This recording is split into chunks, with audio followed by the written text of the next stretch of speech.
Bom, eu Rodrigo Recupero, sou professor de História do Brasil Colonial na USP. A gente estava discutindo aqui o descobrimento do Brasil, os primeiros tempos, né, da nossa história. E acho que a conversa foi muito agradável. Eu gosto muito desse tema, né, e acho que ele tem muito para entender o Brasil atual, inclusive. Né, eu acho que o século XVI ele influencia muitas coisas do futuro, né? Então acho que foi uma conversa muito boa. Eu gostei bastante de estar aqui. Oi, pessoal, bem-vindos ao Quem Somos Nós, que é o nosso Slow Talk semanal para quem ainda tem prazer em conhecer alguma coisa. Se você tiver curiosidade sobre todas as conversas que nós já fizemos, acesse quemsomosnós.com.br, escolhe a plataforma que você preferir, e aí o YouTube, o SoundCloud, o Spotify, tem várias.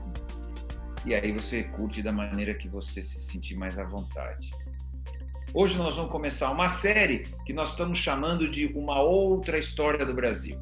Muito do que a gente aprendeu sobre a nossa história não correspondia exatamente aos fatos. Às vezes era mentira, ou fake news, como hoje se fala, que é mentira. Escolhemos alguns fatos para a gente reavaliar a maneira que ele aconteceu. Nós vamos começar pelo que se chamava antes de descobrimento do Brasil. Para falar sobre ele, o professor doutor do Departamento de História da USP, Rodrigo Recupero.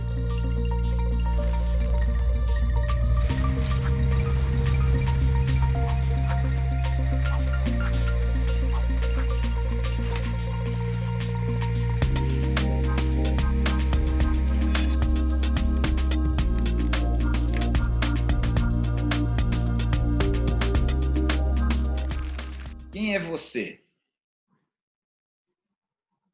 Eu sou Rodrigo Recupero, sou professor de História do Brasil Colonial na USP. Não, isso é o que você faz.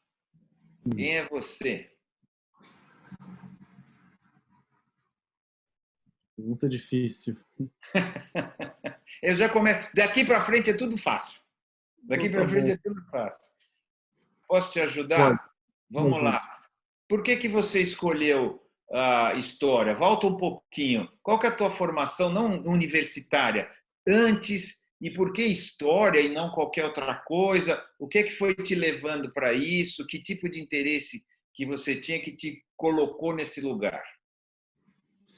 Olha, eu acho que eu fui parar na história porque eu acho que a história é fundamental para entender o Brasil que a gente vive.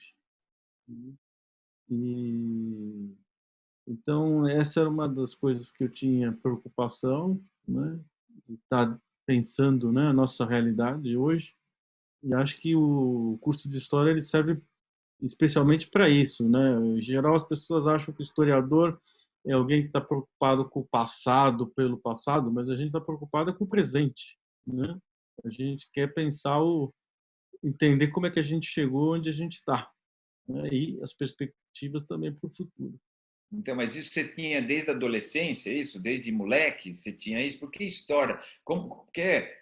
Bom, vou escolher, era assim, desde pequeno você teve esse interesse ou não? Caiu no colo em algum momento? Aconteceu alguma coisa que te levou para a história? Eu acho que é um processo que vai se construindo, né? Claro, tem várias opções. A gente, quando vai escolher a faculdade, tem muitas vezes dúvidas se vai para um lado ou vai para o outro, né? Mas eu gostava de história, tinha já um envolvimento ali, movimento estudantil e as preocupações com a realidade. Então acho que foi meio por isso que eu acabei indo, né? Claro, também um certo gosto, né, pelo assunto, né? Não só de uma forma, vamos dizer, utilitária, mas eu acho que foi um pouco esse caminho, né, que acabei O tomando. movimento estudantil, você está falando da época da década de 70, é isso? Não porque eu não sou tão velho, eu estou pensando não, eu estou pensando, por exemplo, nessa discussão do final dos anos 80 para 90, né? Hum. nessa virada aí de Cara desse pintada. que acaba um pouco nesse momento, né? Mas é uma fase muito agitada, tanto internacionalmente, né? A queda do Muro de Berlim, em 89, depois o fim da União Soviética. No Brasil, a gente tem a eleição de 89, isso para não falar do fim da ditadura, mas a eleição de 89, o Collor, a queda do Collor, né? Então, era um momento importante. E era um debate que tinha na época, que hoje sumiu, né? Que era o debate sobre o subdesenvolvimento do Brasil, Uhum. né? E que parece que ninguém mais fala nisso, né? Até esse momento, subdesenvolvimento acho que era a palavra mais usada, né? A É gente que tinha, virou emergente.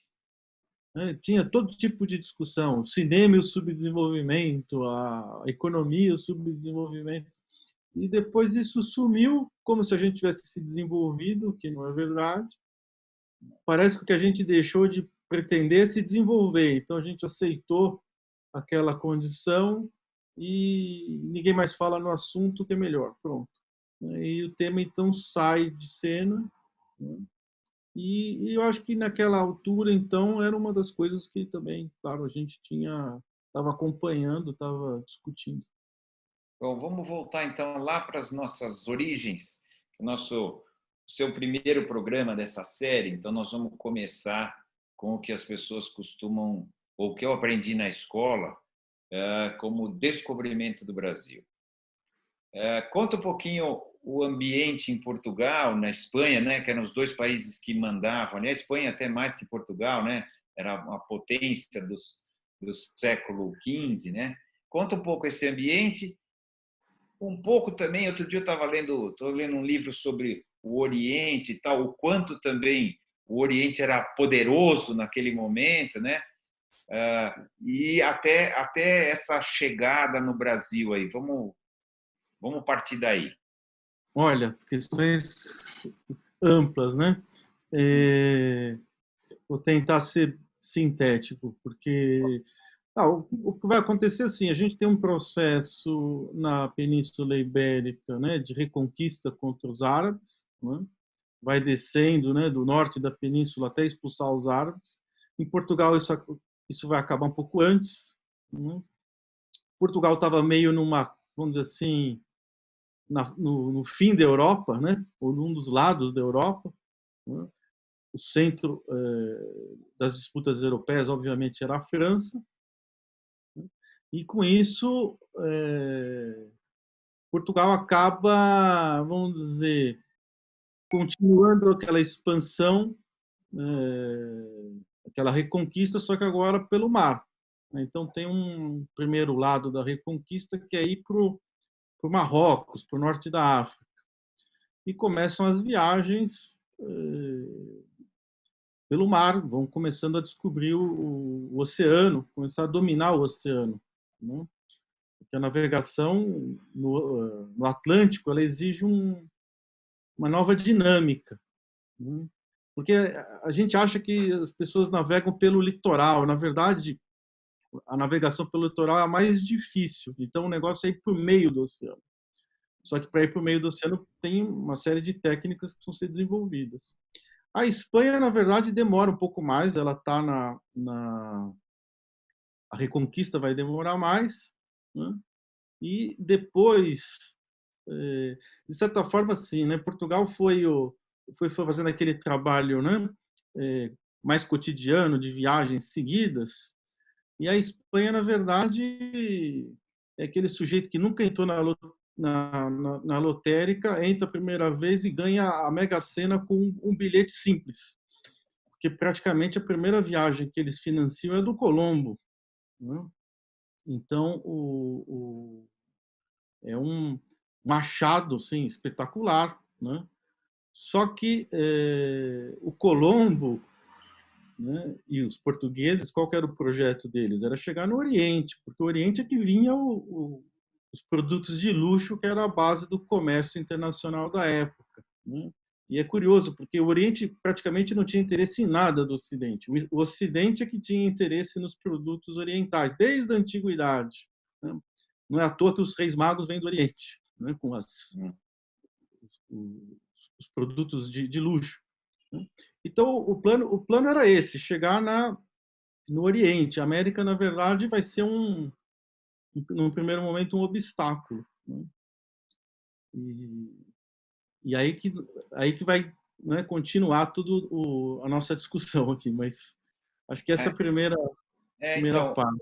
o Colombo, na verdade, queria chegar na China, né? Eles falavam Índia, mas no final era o domínio do Khan, né? O domínio na verdade, dos mongóis que invadiram a China e que mandavam na China naquele momento, tal.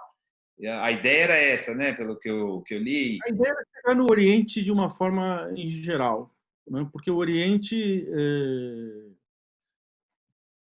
era, vamos dizer, de onde vinham os produtos que eles tinham interesse, que chegavam na Europa através do Oriente Médio, dos muçulmanos e dos grupos italianos, né, de Veneza e Gênova.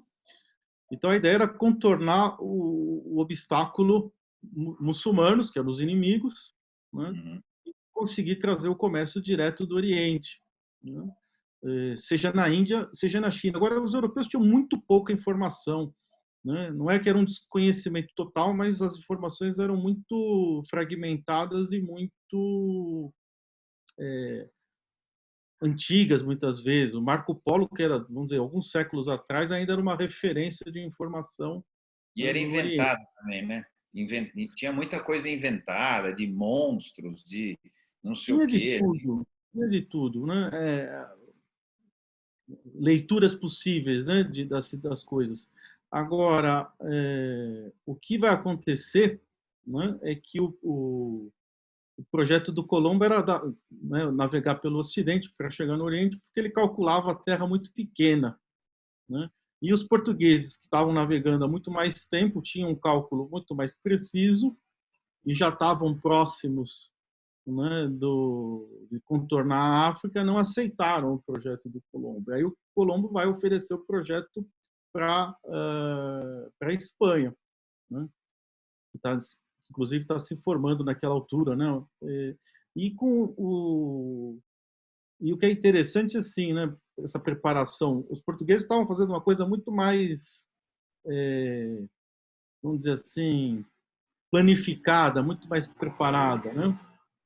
Para a viagem do Vasco da Gama, né? Eles inclusive mandam por terra 2 emissários, 2 espiões para ir para a Índia, para ver onde o Vasco da Gama ia chegar, para preparar a chegada do Vasco da Gama. Era uma coisa muito mais estruturada, enquanto Colombo era uma aventura mais como é que fala, sem tanta preparação, né? Mas que acaba, enfim, né, encontrando a América. Então, ele encontrou a América, mas a América é do Américo Vespúcio, tá certo? Não é Colômbia, né? Pois é, porque o problema é que o Colombo ele faz 4 viagens para a América, entre o final do 15 e comecinho do 16. E ele até o fim... O Colombo tinha uma cabeça muito curiosa, porque ele era um homem, vamos dizer, por um lado moderno, mas por outro lado medieval, né? Então ele estava preso em uma série de concepções, né? E ele não consegue perceber que ele não tinha chegado no Extremo Oriente. Até o fim ele tenta conciliar o que ele estava descobrindo com as informações da antiguidade sobre o Oriente. Então, possivelmente, por essa incapacidade do Colombo perceber o novo, é que o continente virou América e não Colômbia, né? E ele, me confirma isso, parece que ele queria enriquecer para retomar Jerusalém. Ele tinha uma coisa meio de refazer uma cruzada. Quer dizer, era uma ideia meio medieval aí, como você fala, de falar, não, nós precisamos de dinheiro para retomar Jerusalém, que papapá, e o dinheiro virá desse comércio com as Índias, não é isso?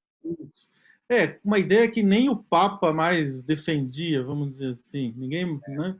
Era uma coisa ultrapassada. Então ele é muito moderno, né? Ele, por um lado, mas por outro ele é arcaico também. Então é Quase, é. uma figura muito interessante, né? E então quando o Colombo vai para a América, primeira vez, ele volta, né? E o navio, né, eles são 3 navios, só volta um. O navio vem quase naufragando e primeira terra que ele encontra, claro, eles vão entrar. E é Lisboa. E aí ele cai no colo, vamos dizer assim, do Dom João II, que é o rei de Portugal, que tinha recusado o projeto dele. Hum. E aí vai começar ter uma conferência entre os dois, que é uma das coisas mais interessantes, talvez, né, do período, né? E inclusive os portugueses, os conselheiros lá propõem matar o Colombo, o Dom João II não aceita a proposta, né? Mas o Dom João acusa que o Colombo teria navegado para as áreas, vamos dizer, reivindicadas por Portugal, né?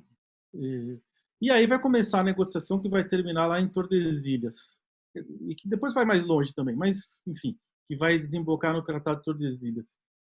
Porque, na verdade, no primeiro momento tinha muita confusão, ninguém sabia exatamente aonde tinha chegado Colombo, né? Então tem toda uma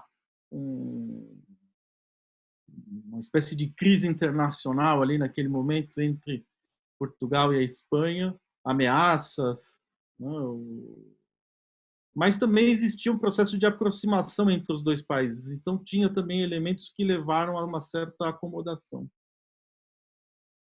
E o Cabral nessa, eu também lendo para me preparar para a nossa conversa e tal, para não ficar tão ignorante assim, né, na conversa, o Cabral parece que já existiam documentos a respeito de uma terra ocidental que seria o Brasil antes dele sair, a ideia de que foi a calmaria que trouxe, né? Foi assim que eu aprendi na escola. Duas coisas que eu aprendi na escola que para mim ficava muito esquisito. Número um, os caras viajavam tudo isso, faziam tudo isso para pegar pimenta do reino, para pegar não sei o que lá, especiarias. Era isso que valia tudo isso? Essa é uma dúvida enorme que sempre fiquei.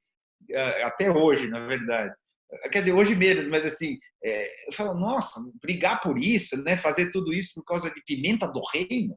E a outra é a ideia do, sem querer, o Cabral acabou aqui. Você pode falar das duas coisas, por favor?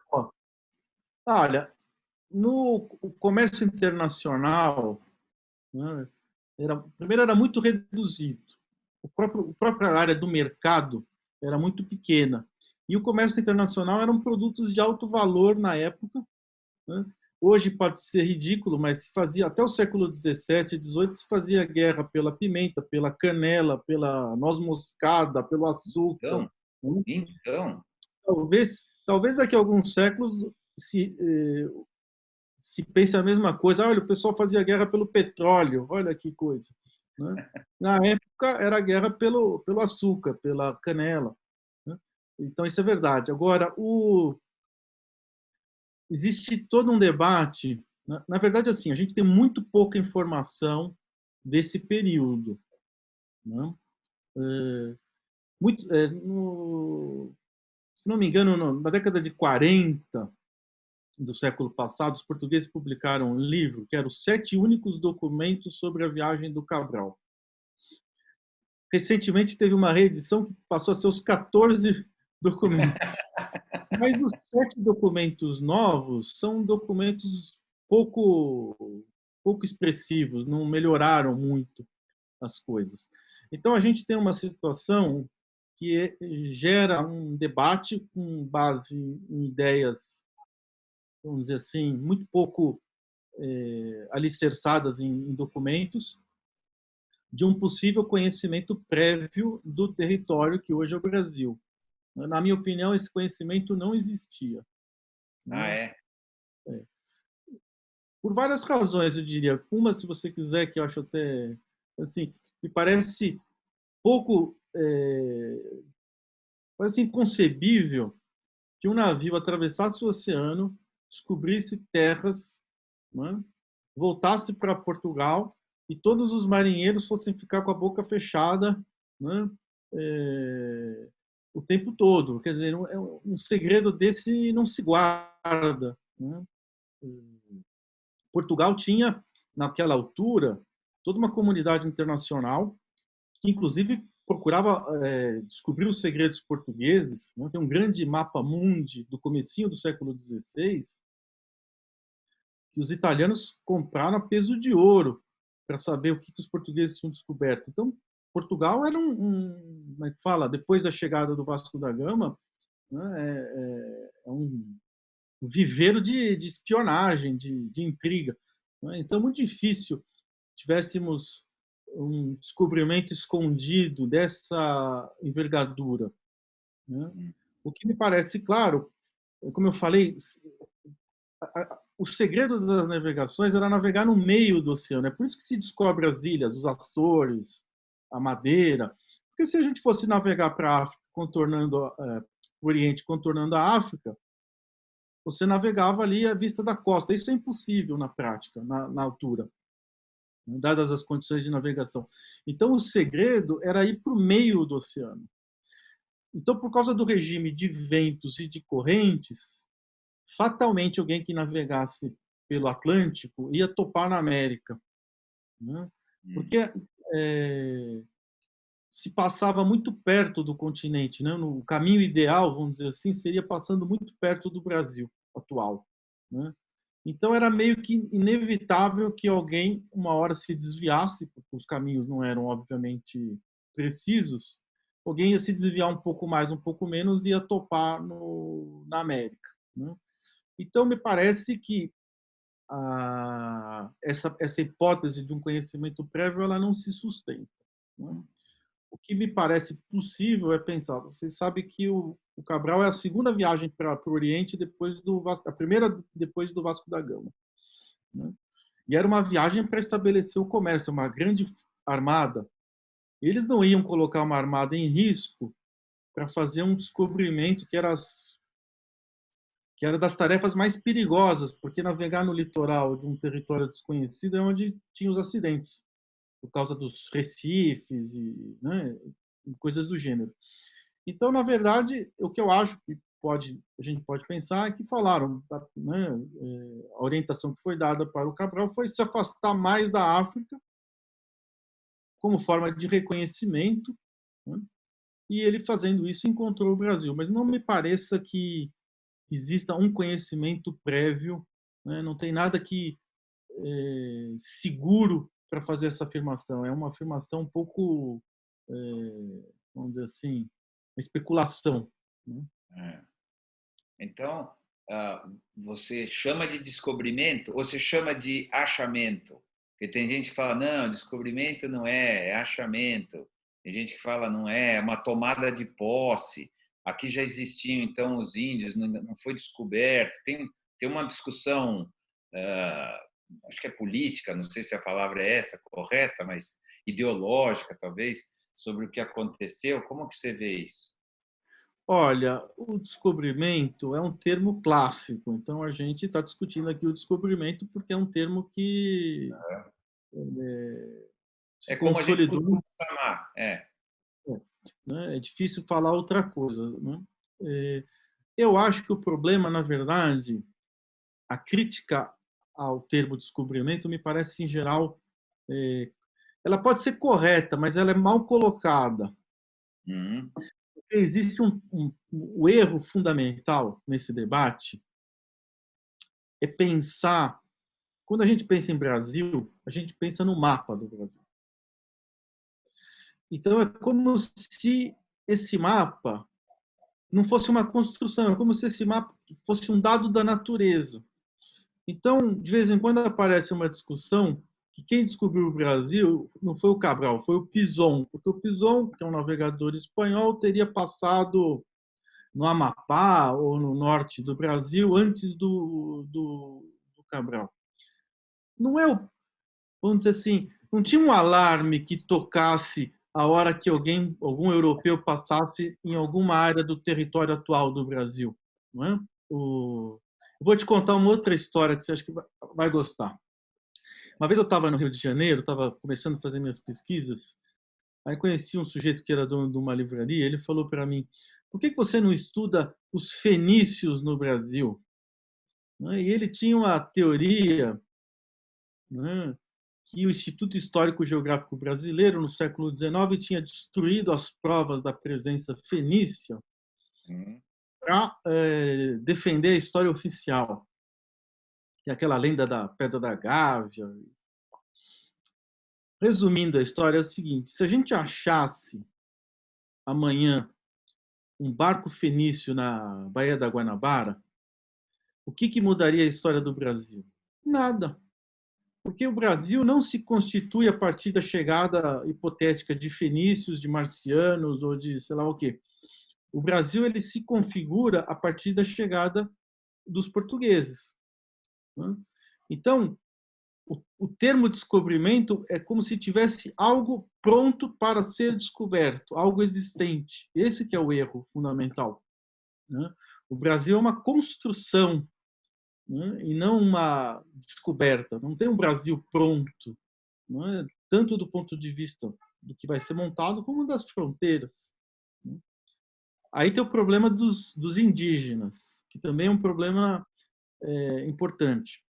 Eles eram Brasil, ou pelo menos eram um Brasil, né? Um Brasil que existia, pelo menos tem números. Eu li dois números muito 5 milhões, 1 milhão. Eu vi números muito disparatados, eu não sei quais são. Tem esses números, sim. É difícil dizer também, não é? Porque, obviamente, a população indígena que habitava a região que hoje é o Brasil, eles tinham outra forma, eles não tinham uma forma de registros. Depois, também é importante lembrar, a gente generaliza e fala os indígenas, mas eram milhares de grupos diferentes, com costumes, línguas, não existia uma Idade. federação indígena. O Cabral, quando o Cabral desembarca, ele não ninguém vai falar nós americanos ou nós indígenas. Não. Na verdade, isso é uma alteridade que vai se construindo. Então, o que vai acontecer é que essa população indígena, desses milhares de grupos, eles não se reivindicam americanos, digamos assim, nem brasileiros. Eles são de cada uma das suas etnias.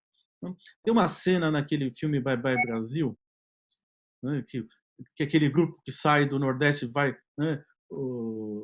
de artistas mambembes que vai para a Amazônia. Aí tem uma cena do filme que eles estão num caminhão e uma índia fala assim para eles: vocês são do Brasil? E eles ficam assim espantados com a pergunta, né? Porque no fundo os indígenas foram sendo incorporados à história do Brasil pelo bem e pelo mal, mas eles não eram o Brasil, né? Eles eram outra coisa. E com isso é um erro falar que os indígenas são os primeiros brasileiros, né? Porque a gente poderia pensar assim, bom, e tem os primeiros argentinos, os primeiros paraguaios, os primeiros colombianos e os primeiros brasileiros. Como é que a gente separa pela fronteira que os europeus estabeleceram? Então, quem está do lado da fronteira é o primeiro brasileiro. Quem está do outro lado, às vezes é o mesmo povo, é o primeiro argentino, é o primeiro paraguaio. Eles não são brasileiros. Isso é um erro. Né? Eles vão sendo incorporados, vão sendo colocados para dentro à força, nem sempre à força, mas de alguma forma, né, para dentro da história do Brasil. Né? E é claro que é uma história também muito violenta esse processo.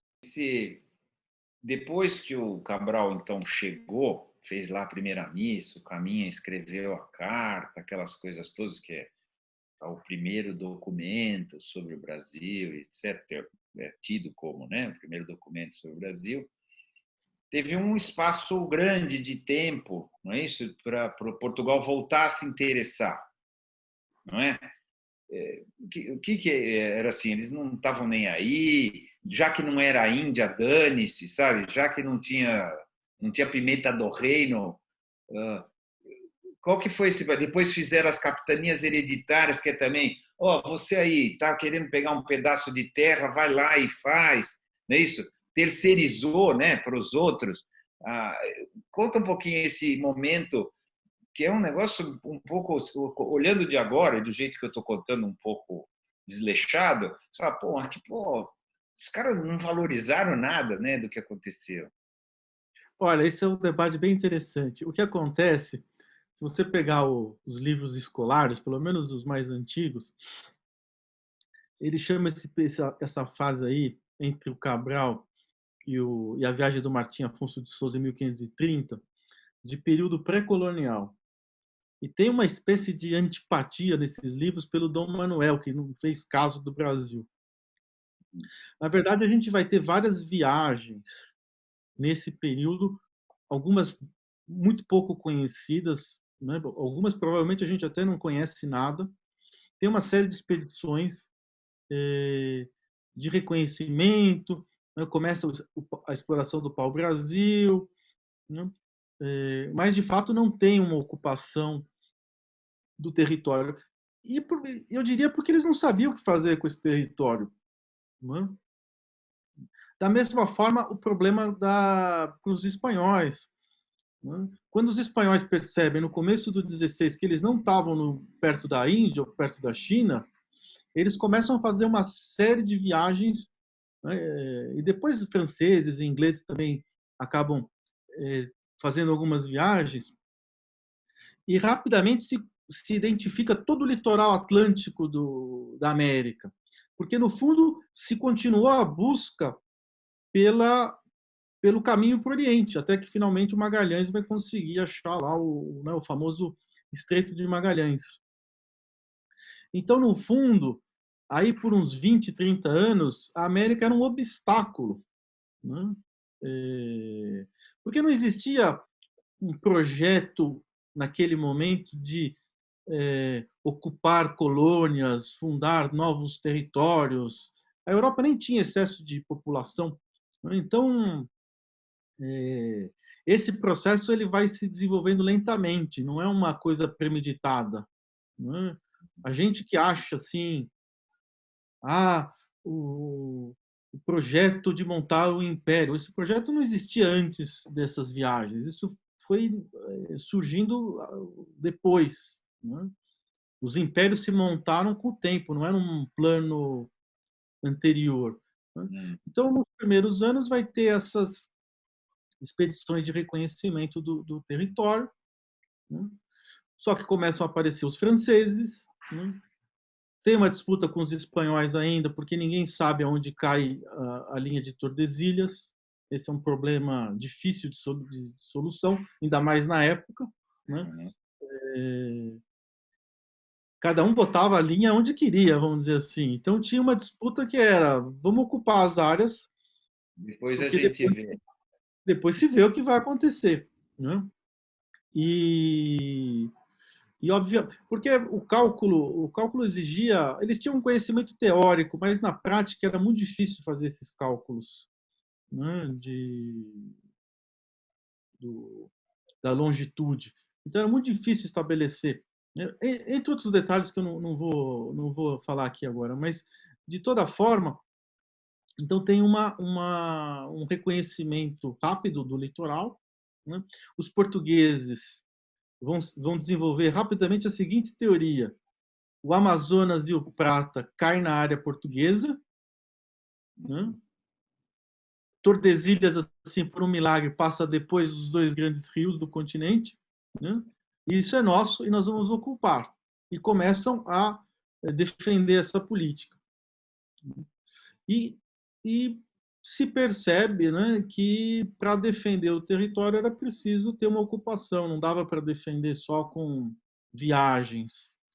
Daí a iniciativa, né, de montar as chamadas capitanias hereditárias. A coroa estava preocupada com o Oriente. Esse momento é o momento que eles estão montando o que vai ser o domínio oriental português, né? Então, a prioridade da coroa era a Índia, e eles fazem, então, essa política das chamadas capitanias hereditárias, que vai cumprir um papel, né, na ocupação do território e o começo do Brasil. Mas vê se eu é assim. Você está afim de ir lá pegar um pedaço de terra no Brasil? Você cuida disso aí e depois a gente vê. Você me paga uma graninha por mês e você fica com aquilo lá. Foi mais ou menos assim, não é? Na verdade, é assim. Deixa eu ver como é que eu vou simplificar isso aqui. Tem uma lógica que a coroa... É uma lógica que todas as monarquias isso aparece, mas em Portugal isso era muito forte. A coroa atrai os vassalos para servi-la, né, em troca de recompensas. Né? Então, é uma política que eles usam desde gente muito humilde até grandes figuras. Né? Então, o que eles vão fazer? Na verdade, eles não vão doar, eles vão doar o governo da capitania. O donatário, digamos, ele recebe uma área de terra, mas ele recebe o governo daquela área. A propriedade privada era uma pequena parcela, ele só podia ficar com 5% da área.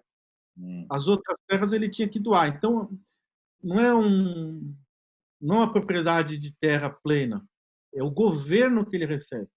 Então, ele tem o governo daquela área, né? Que era um mecanismo que já tinha sido usado em outras áreas e vai continuar sendo usado. Angola também vai ser uma capitania num primeiro momento, né?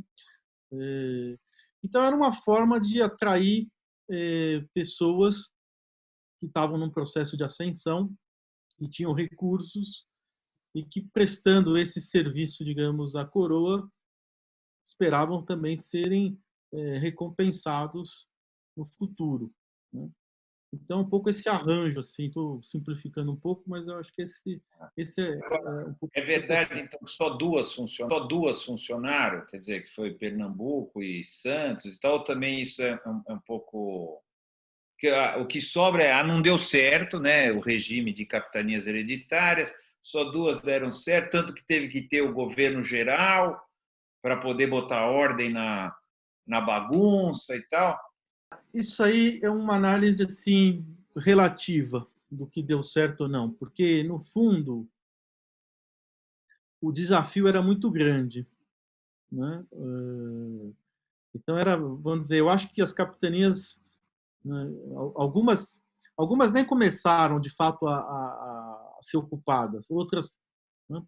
Mas o desafio era muito grande. Então, o que vai acontecer? Quando os portugueses começam a montar as capitanias, o segredo era, né, a chave do sucesso era a relação com os indígenas.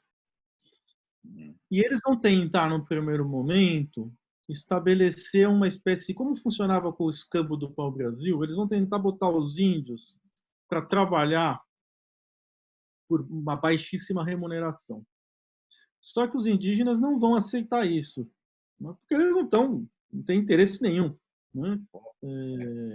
A formação do trabalho assalariado, né, é um processo muito longo. Nem na Europa tinha esse nível de trabalho assalariado. Então, o que vai acontecer é que os índios vão se recusar. A recusa dos índios vai levar a uma tentativa dos portugueses de forçar os índios a trabalhar de alguma forma. Isso vai levar a uma reação muito grande na década de 40 por todo o litoral, né? Um grande livro desse período é o Hans Staden. As pessoas esquecem, lembram do livro, mas esquecem o contexto. Exatamente esse momento, né? Tem uma guerra muito grande entre os vários grupos indígenas, de forma isolada, mas em cada capitania, ou praticamente em todas as capitanias, a gente tem combates, né? Praticamente tudo que tinha sido feito no primeiro momento é perdido, né? E o mais famoso vai ser a morte do donatário da capitania da Bahia, né? Então, nessa década de 40 do século XVI, tem uma espécie de desespero, de gritaria dos donatários pedindo o apoio da coroa, e a coroa, então, cria o governo geral para socorrer os donatários, que continuam existindo, não acabam as capitanias. As capitanias privadas, hereditárias, elas vão sendo incorporadas ao patrimônio da coroa ao longo do tempo, não é? Elas continuam existindo. E claro que as novas capitanias vão ser capitanias da coroa. E com isso tem um socorro, né, por parte da coroa, que vai começar a mudar a relação de forças no litoral. Né? Então, se as capitanias deram certo ou não, eu acho que elas cumpriram um papel inicial. Não é? O que elas podiam fazer, acho que elas fizeram, mais que isso não, porque de fato era um desafio muito grande. Para ter uma ideia, Salvador é fundada em 1549. Os portugueses só vão dominar o contorno da Baía de Todos os Santos no começo da década de 60. 10 anos depois. Mais de 10 anos para dominar a Baía de Todos os Santos. É só aquele pedacinho. Só em volta da Baía. A gente vê aqueles mapas escolares, aquelas faixas, né, de terra coloridas. Aquilo é uma ilusão.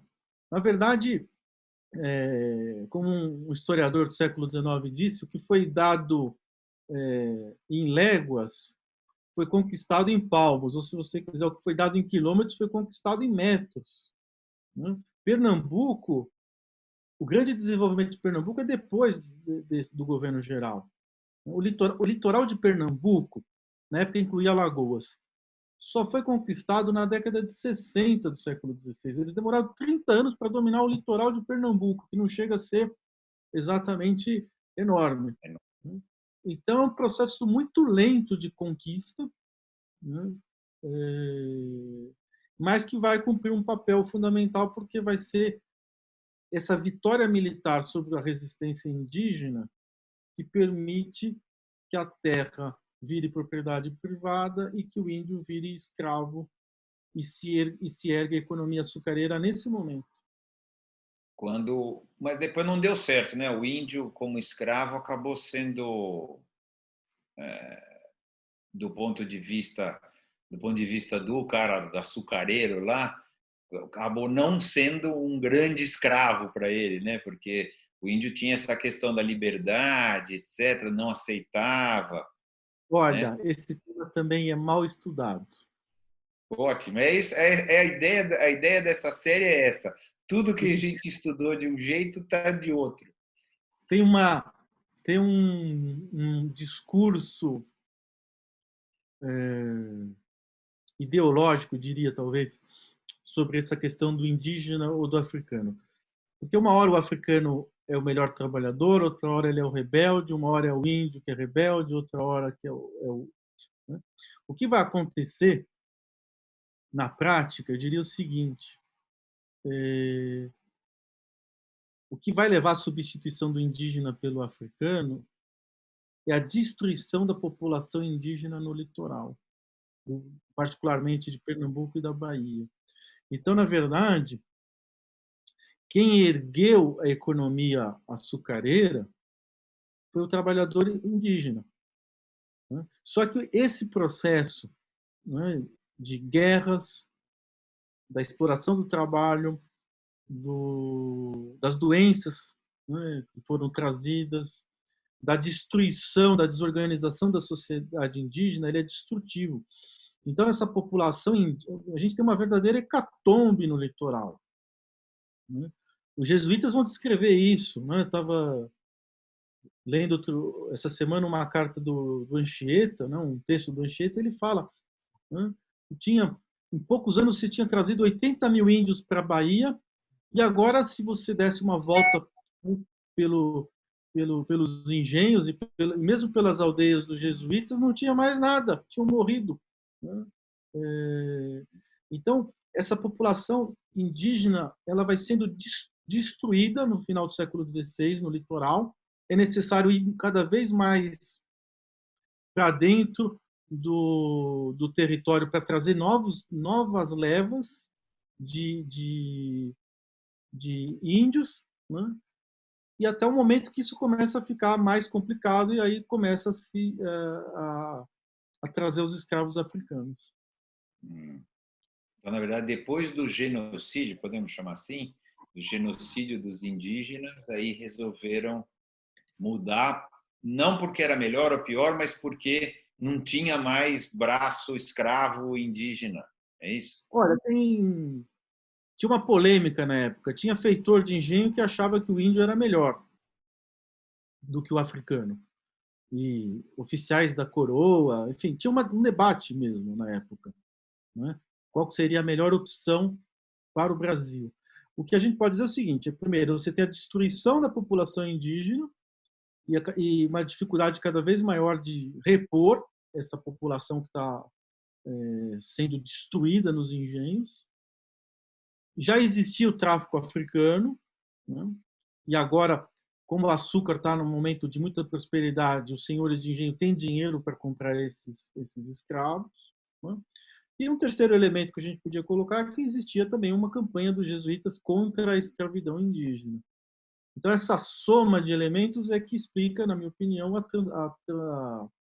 passagem do trabalho indígena para o africano. Em outras áreas vai continuar o trabalho indígena. São Paulo, por exemplo, no norte do Brasil, o trabalho indígena continua até o século XVIII, XIX.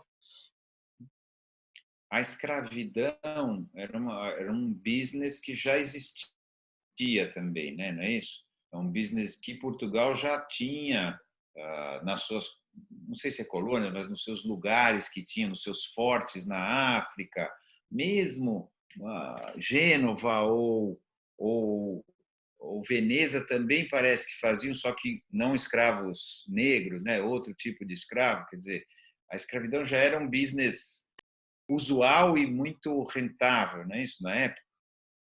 A escravidão vem da antiguidade, ela diminui, né, no caso da Europa, na Idade Média, mas nunca desaparece, né? Se mantinha em várias áreas do mundo, né? E os portugueses vão levar africanos para suas ilhas, né? Ilha da Madeira, São Tomé, Cabo Verde, vai ter um comércio de escravos e vai ter um comércio de escravos para a América Espanhola, inclusive, no primeiro momento, né? É que no Brasil, no primeiro momento, não tinha dinheiro para comprar os escravos africanos. É só com a montagem da economia que passa a ter esses recursos, né?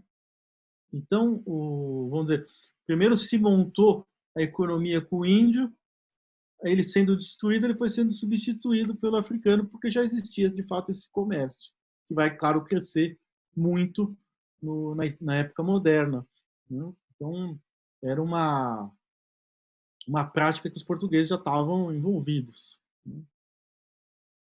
Você me ocorre agora, né? A gente está contando a formação, o começo da formação do Brasil. Ao contrário de outros países, tem gente que fala assim, não, e se os franceses tivessem ficado, seria outro país hoje, ou se os holandeses tivessem ficado, seria outro país hoje. Aí tem gente que fala, não, olha lá na África o que a Holanda fez, olha lá na África o que a França fez, para ver se seria outro. Como que é o teu olhar, assim, o nosso destino, né, determinado por ser descoberto por portugueses, é que nos coloca nesse lugar de subdesenvolvimento ou não? A gente teve 1000 opções e a gente escolheu errado como povo de lá para cá. Olha, esse debate, né, ele parte de uma ideia, vamos dizer, um pouco idealista, né? Eu acho que sempre teve uma comparação um pouco implícita, assim, por que os Estados Unidos também foram uma colônia, viraram a grande potência, e o Brasil, que também foi uma colônia, ficou no subdesenvolvimento, né? Mas a colonização ela é muito diferente, né, particularmente no norte dos Estados Unidos, do que é a colonização nos trópicos. Então, me parece que as, o Haiti, acho que serve de exemplo do que foi a colonização francesa, né? Ou a Guiana, Suriname, enfim. Né? Eu acho que o que parece que é fundamental é entender que a gente monta uma economia típica, né? Que a gente chamaria de exatamente colonial, de remessa dos produtos para o mercado europeu, né? E com isso se montam. Não quer dizer que todas as áreas da América são iguais essa dinâmica, tem características próprias, mas de maneira geral você tem uma economia voltada para fora, em benefício de um setor muito limitado da sociedade, né? No caso os grandes proprietários de terra, né? E com isso não tem um desenvolvimento, um outro tipo de desenvolvimento. Então, poderíamos ter tomado outros caminhos em algum momento? Sim, mas era preciso romper com isso, né? Como a nossa classe dominante, né, por muito tempo, era a classe dominante do proprietário de terras e de escravos, né, me parece que é um pouco uma ilusão achar que eles iriam fazer a reforma agrária, libertar os escravos e montar, sei lá, uma outra dinâmica social, né? É como a relação da Inglaterra com a comparação Inglaterra com Portugal. Então se critica o Dom João V por ter construído Mafra com o ouro do Brasil, mas o que a gente queria? Que ele fizesse a Companhia Siderúrgica Nacional? Era óbvio que naquele modo de sociedade que ele representava, ele ia fazer um mosteiro, ele não ia fazer uma fábrica. Né? Então, um pouco existe um processo de desenvolvimento, né, que explica determinadas tomadas de posição. Né? Eu acho que é um pouco por aí a discussão. Né? Tá. E agora? Você olha a gente de agora. A gente de agora não difere muito e, ao mesmo tempo, difere pouco, né? Do nosso passado, assim. Como que você vê? Qual que é a tua sensação sobre o Brasil atual, né? Dessa herança que a gente tem? Eu sei que não existe um determinismo, mas para onde você acha que a gente está indo? Olha, o Brasil ele atingiu um nível de desenvolvimento, né, vamos dizer, diferente de outras ex-colônias. Né? A gente produz avião, que é uma coisa que poucos países fazem. Né? Tem um parque industrial ainda importante, embora já tenha diminuído o tamanho das nossas exportações industriais. A gente voltou a aumentar a nossa participação de produtos primários, que é típica de uma economia colonial. Né? Então, hoje, quem está sustentando, num certo sentido, a economia é a mineração, o agronegócio, né? Que mantém uma estrutura, vamos dizer assim, que a gente poderia dizer de tipo colonial. É o Né? ciclo do ouro, o ciclo da cana, o ciclo do café que a gente aprendeu. Isso é muito. Nós estamos vivendo o ciclo da soja, não é isso? O Nós ciclo da temos carne. É. A gente tem o ciclo da cana eterno, porque já tem é um ciclo aí de 500 anos e vai mais uns 500 anos. Né? Então, eu acho que essa dinâmica econômica, né, ela tem um papel importante. Né? Mas também tem outros elementos. Então, não é que a gente também não é só exportador de soja. Né? A gente tem como eu falei, tem um parque industrial ainda importante, tem um outro desenvolvimento. Né? Agora, eu acho que tem elementos assim ainda, né, dessa nossa condição colonial, né? A gente ainda é muito voltado para o exterior, né? Tem uma certa fixação com as coisas que vêm de fora, né? Eu reparo, as pessoas saem para comer, elas só conversam sobre viagem internacional. O assunto número um das pessoas no restaurante é a viagem que ela fez para outro lugar. Assim, a gente tem uma espécie de patriotismo meio curioso. As pessoas, né, reivindicam o Brasil, mas estão sempre pensando no exterior, né? Então, acho que tem uma estrutura de poder que ainda é muito arcaica, né? Que tem traços ainda dos períodos antigos. Mas eu acho que a gente, né, acho que a gente está num momento aqui também muito difícil, né, no atual momento no atual governo, mas acho que isso é fala, não vai durar muito tempo, não. Acho que a gente vai retomar um caminho mais positivo, né, Tomara. pela frente. Então, você é otimista do ponto de vista do país, do Brasil? Tem a história do Brasil, o país do futuro, ou o Brasil potência, que era um papo lá da ditadura, mas de qualquer maneira, assim, existe essa ideia de que temos tudo para ser uma grande potência, temos tudo para ser um país, mas a gente nunca é, né? Ou pelo menos, né, nessa existência, nessa curta existência aqui, parece que a gente nunca é. Qual que é a tua opinião? Você acha que é possível? Quer dizer, possível sempre é, mas a ideia é, você acha que a gente vai entrar nesse caminho? Você falou, poxa, você me Ah, pareceu otimista. não, eu sou otimista, mas não por esse viés. Eu acho que a gente tem que construir um outro projeto de país, né? Não para ser potência e oprimir os vizinhos, né? Nem para imitar as velhas potências, né, na África ou sei lá onde. Né? Eu acho que a gente tem que construir um outro projeto, né, de desenvolvimento que permita a melhoria das condições de vida da nossa população, né, de maneira geral. Né? Não um projeto de potência que me parece equivocado, e acho esse eu acho que não é viável. Já tem muitas potências no mundo. Eu acho que esse não é. Eu acho que a gente tem que construir um outro processo que procure desenvolver o país, né, em benefício da maioria da população, né? E a gente vê, né, uma pobreza ainda muito grande, né, no país, né? E agora, né, nesse momento, por exemplo, a gente está assistindo, né, cenas terríveis, porque de fato o país ainda tem uma população muito miserável, né? Muita gente sem água encanada, né?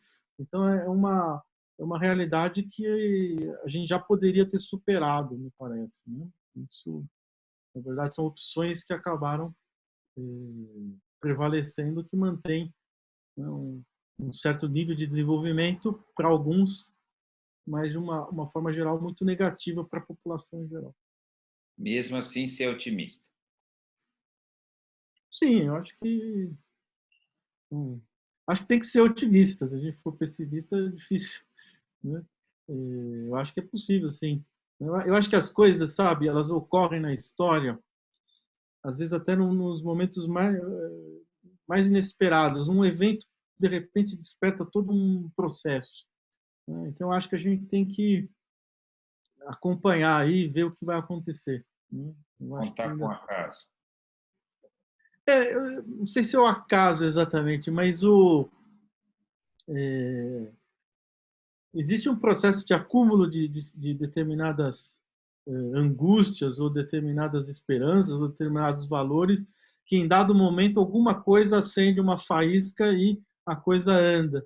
Os grandes acontecimentos da história, né, têm um pouco,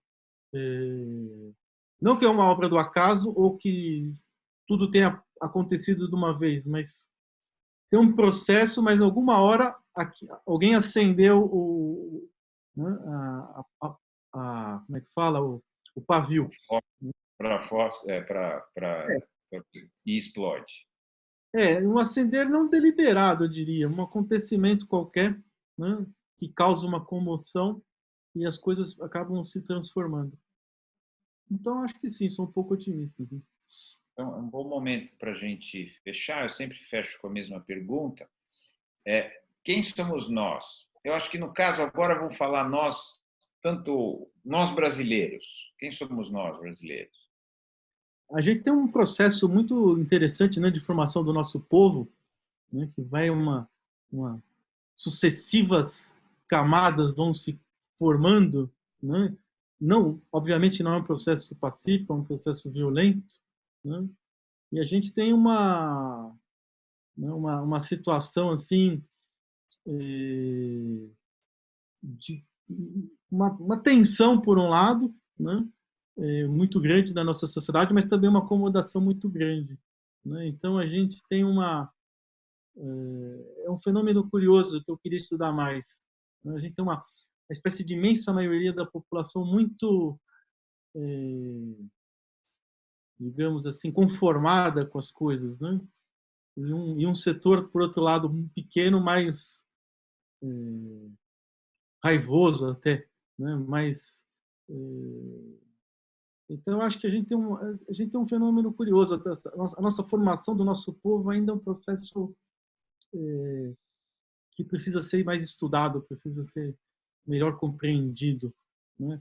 E pensar quais são os elementos que vêm do nosso período colonial, né? E que nos afetam, né? Eu acho que tem elementos aí para desenvolver muita coisa, né? Mas eu espero que a gente consiga superar isso também, né? Eu também. Eu também. Nós estamos meio atrasados com isso. Quer dizer, a gente ao mesmo tempo tem isso, assim, vamos falar do homem cordial, né, que é o cordial do coração, mas não coração para o bem, né, o homem emocional, vamos chamar assim, né, que pode ser levado para o cordial desse passivo, pode ser levado para o cordial desse agressivo, né, depende de como a gente olha, ou olha tudo junto e tal, mas realmente parece que a gente tem um grau de... A gente consegue suportar